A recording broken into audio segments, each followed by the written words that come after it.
right, we're at the SoCal RetroGaming Expo here at Frank & Sons at City of Industry in California. We were actually kind of surprised at how crowded it is here. Seems to be kind of a large retro gaming community that showed, so it's been cool. I was wondering, how'd you get into import gaming? Funny enough, I was actually first introduced to imports when I was actually really little, because my dad brought back like a Famicom card from like Mexico that had like 64 games in one, and it had games that I never knew were Japanese exclusive, but they were just in that cart. And then I got reintroduced to it again in like the late 90s when like Pokemon Gold and Silver came out. So my dad actually was in the Air Force, so he went to Japan and he brought those back. And I started probably really getting hardcore into it, and I'd say like the early 2000s with like PlayStation 2. Do you have your own eBay store as well? You do this kind of stuff? I have my own Instagram. Okay. It's import_gaming_paradise.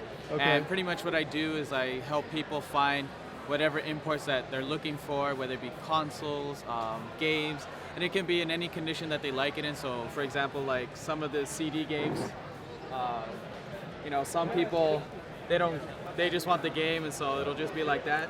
But then there's some Saturn collectors that they want what's known as the Obi in Japanese or the spine card in English. So I try to find it in whatever condition that they like it in. Is there like a holy grail like Stadium Events is for NES? Is there like a holy grail for import gaming? There are. I mean, like for example, like there's like the gold cartridge for like Punch Out. Okay. That's for like Famicom. For like Super Nintendo, it would be like, oh god, what is it? Like Do Re Mi is pretty high up there. For Saturn, it would be either Daily Soba or Psychic Assassin Killer Taromaru. Okay. Those are like holy grails. For PC Engine, it would be stuff like Darius Alpha. That's like a holy grail for like PC Engine people. You know, stuff like that. Awesome.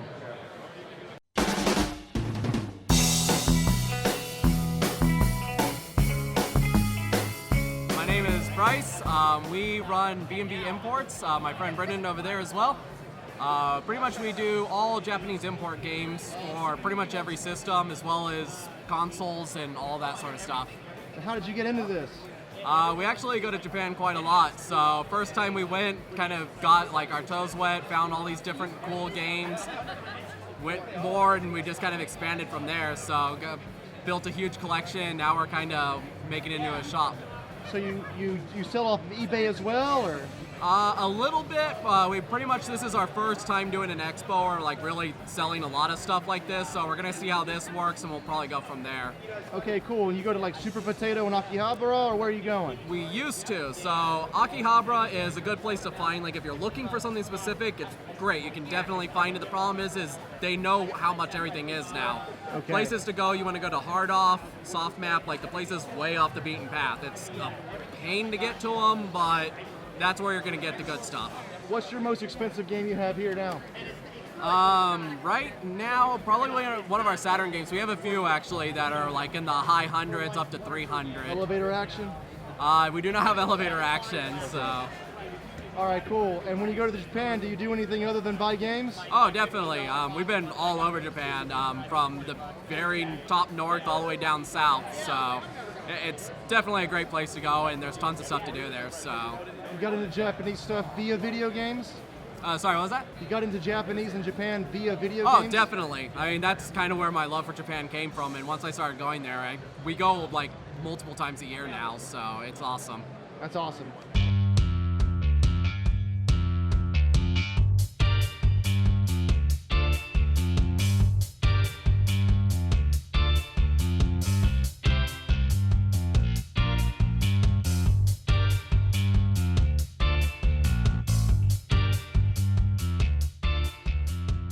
When you're ready. I'm ready. Okay, hi, my name is Kwan. I'm from ArcadeWorks, and I'm here to explain what the Omega is. And the Omega is a consoleized MVS.